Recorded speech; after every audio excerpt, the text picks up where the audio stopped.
Welcome back. I wanted to do a library haul video today because I went to the library and got just a few books. Actually, it's two library trips because the first one is kind of funny. I was at the library for a cross stitch group. I'm a terrible cross stitcher. You don't want to see it. I just started doing it. But I went for the group and of course I had to look at what was on the new bookshelves. And I saw this book Blitz by Daniel O'Malley, and I love reading anything that is set in the London Blitz during World War II. I've read so many books and I never seem to get tired of reading stuff set there. So I just grabbed this and I checked it out, and then later I was looking at it and it says, on the back it says praise for Daniel O'Malley and the Rook Files series. And I was like, wait, that sounds familiar. His name sounds familiar. The Rook Files sounds familiar. I realized I've had the first book in the series on my list for quite a while and haven't gotten around to it yet. I thought it sounded kind of weird, so I kind of put it off because I was like, I don't know if I'm in the mood for this.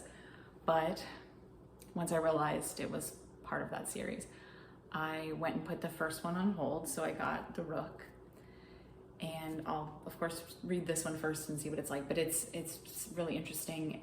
Here's just the first paragraph of the back blurb. So it's a name I can't pronounce, a Welsh name, but a woman wakes up in a London park surrounded by dead bodies. With her memory gone, she must trust the instructions left by her former self in order to survive. I mean, that sounds really cool anyway. I love that sort of, can't remember what happened to you, so you don't know who you are type stuff.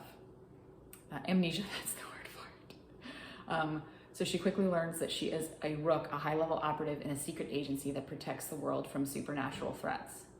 But there is a mole inside the organization, and this person wants her dead. So it sounds really interesting and fun, and it's supposed to be kind of humorous and quirky as well. So I am gonna finally get started on this. It's a larger one for me. I read mostly shorter books, so we'll see how this goes. Looking forward to it.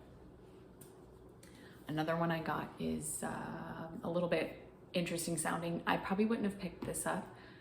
I saw it on Books with Emily Fox, who I enjoy watching, and she recommends all kinds of different weird books that I probably wouldn't read because I don't read a lot of scary stuff. I don't read a ton of sci-fi or fantasy. The fantasy I read is like, it'll have sort of like speculative fiction elements, nothing like, I don't read a lot of epic fantasy and stuff like that. But anyway, this isn't that. I don't know why I'm rambling on about this. But she shared the book Anatomy: A Love Story, and I thought, this sounds really weird. It's about medical students. I get grossed out really easily. So and it's YA, which I just don't normally read YA. I normally read adult mysteries. So I was not gonna pick it up until they said it was set in Edinburgh. And as I've mentioned before, and like probably every video I've done, I love Scotland. I stayed in Edinburgh for quite a long time. I lived there for a month and love it, love it, love it so much. And so I'll give a chance to anything that's set in Edinburgh. If it's a little bit too, like if the medical stuff gets too icky for me, which I've done before, I've just not finished books, put books down that got too far into the medical stuff because it grosses me out. But I would love to give this a try because it's set in Edinburgh, it's historical mystery, you know, love a historical mystery. So, Anatomy: A Love Story. And then we got a couple more mysteries.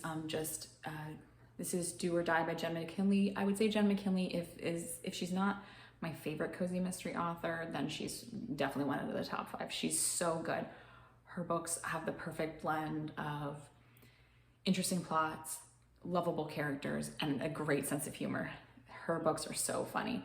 I'm up to date on her Cupcake Bakery series, and of course I'm up to date on her London Hat Shop series. I started reading her with the London Hat Shop series because I also like London, and looking forward to the next one coming out in that series, I believe fairly soon. She's working on that one, but I haven't read her library mystery series, probably because I used to work in a library and I just don't always like reading about them.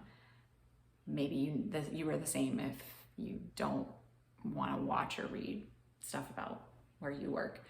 But I wanted to give this a try again.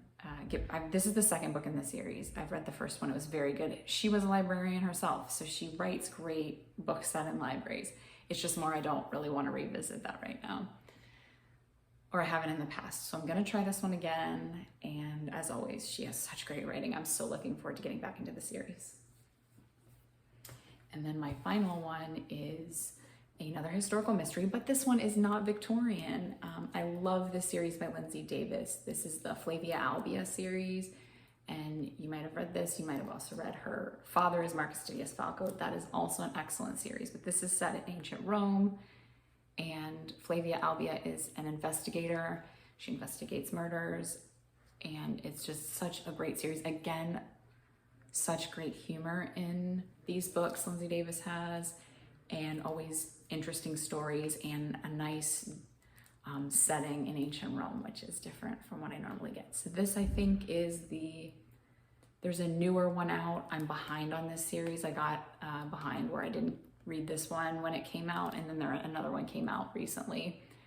So I'm gonna read this one soon and then get the next one and get caught up on the Flavia Albia series, which is a great series.